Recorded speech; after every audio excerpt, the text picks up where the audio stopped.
Heute geht es um 7 Fehler, die von vielen Deutschlernenden unabhängig vom Niveau gemacht werden. Ich werde aber nicht den Lehrer raushängen lassen und euch mit Grammatikregeln langweilen, sondern ihr werdet lernen, wie ihr diese Fehler vermeiden könnt und dabei vielleicht sogar ein paar lustige Sätze aus meinem Deutschunterricht hören. Wenn es um die Fehler geht, die ich euch heute zeigen werde, bin ich mir sicher, dass du mindestens 1 oder 2 dieser Fehler machst oder irgendwann in der Vergangenheit schon gemacht hast. Schau dir also das Video bis zum Ende an und schreib dann in die Kommentare, ob es stimmt oder nicht. Ich will dich auch daran erinnern, dass du in der Infobox unten auch einen Link zu einem PDF findest, in dem sich die wichtigsten Informationen aus dem Video befinden. Fangen wir also an. Wir beginnen mit einem ziemlich lustigen Fehler, den ich eigentlich schon sehr oft gehört habe. Neulich hat mir eine Kursteilnehmerin von einem langweiligen Termin erzählt, den sie bei der Arbeit hatte.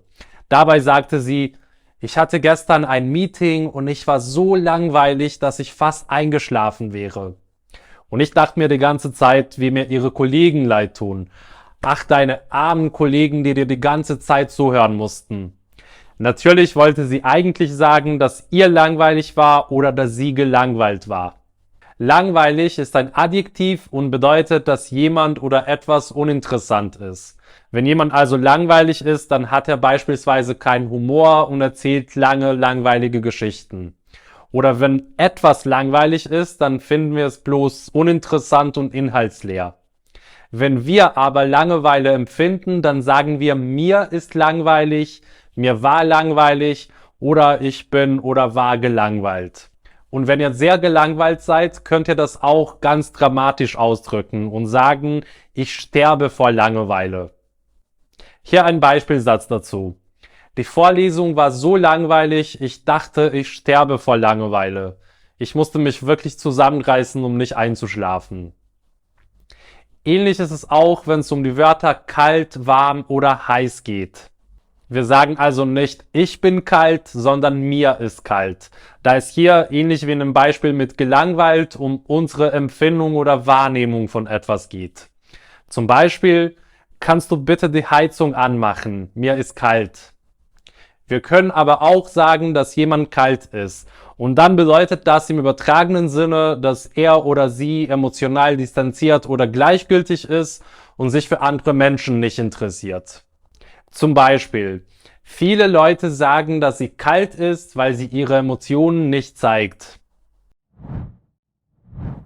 Die nächsten 2 Fehler haben mit schriftlichem Deutsch zu tun, genauer gesagt mit Briefen und E-Mails. Schaut euch jetzt diese kurze E-Mail an und versucht die 2 Fehler zu finden. Sehr geehrter Herr Meier, hiermit bestätige ich, dass ich am Kurs teilnehmen werde. Liebe Grüße, Vorname, Nachname. Den ersten Fehler finden wir gleich nach der Anrede. In vielen Sprachen wird das erste Wort nach der Begrüßungsformel groß geschrieben. Auf Deutsch ist das aber nicht der Fall. Dieses hiermit muss also klein geschrieben werden. Und den zweiten Fehler sehen wir am E-Mail-Ende, da auf Grußformel nie ein Komma folgt. So sollte es also aussehen. Der 4. Fehler ist auch sehr häufig und ich wette, dass es viele von euch gibt, die diesen Fehler machen. Schaut euch jetzt den Beispielsatz an und versucht den Fehler zu finden. Ich muss dir etwas wichtig erzählen. Hier sollte es eigentlich etwas Wichtiges heißen. Kurz gesagt, Adjektive werden nach Indefinitpronomen etwas und nichts nominalisiert und im Singular Neutrum wie Adjektive nach dem Nullartikel dekliniert. Zum Beispiel, ich habe nichts Böses gemeint. Wir sind mit etwas Schwierigem konfrontiert. Du kannst Gift drauf nehmen, dass er nichts Schlimmes getan hat. Und das letzte Beispiel, er hat etwas Besonderes getan. Das Wort Besonderes bringt uns zu noch einem häufigen Fehler. 2 Wörter, die sehr häufig verwechselt werden, sind besonders und besonderes. Besonderes, besonderer, besondere und so weiter sind Adjektive und werden so vor allem mit Nomen kombiniert. Zum Beispiel ein besonderer Tag, eine besondere Erfahrung, ein besonderes Erlebnis.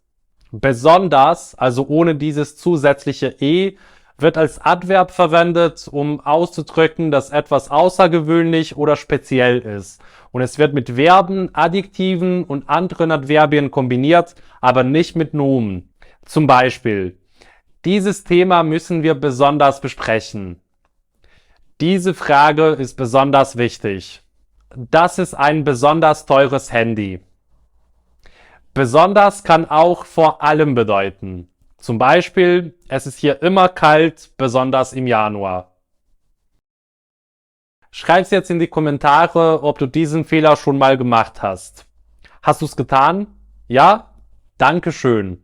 Und da ist der häufigste Fehler, den Deutschlerner machen. Diesen Fehler sehe ich fast jeden Tag in den Instagram-Kommentaren.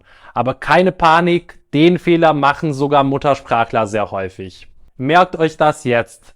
Dankeschön wird als Dankesformel getrennt geschrieben. Und bevor jetzt jemand sagt, im Duden steht aber Dankeschön zusammengeschrieben, ja, im Falle einer Nominalisierung schreiben wir Dankeschön zusammen. Zum Beispiel: Als kleines Dankeschön habe ich ihr diese Blumen geschenkt. Wenn euch jemand aber hilft oder euch etwas gibt, schreibt ihr dann Dankeschön, also getrennt.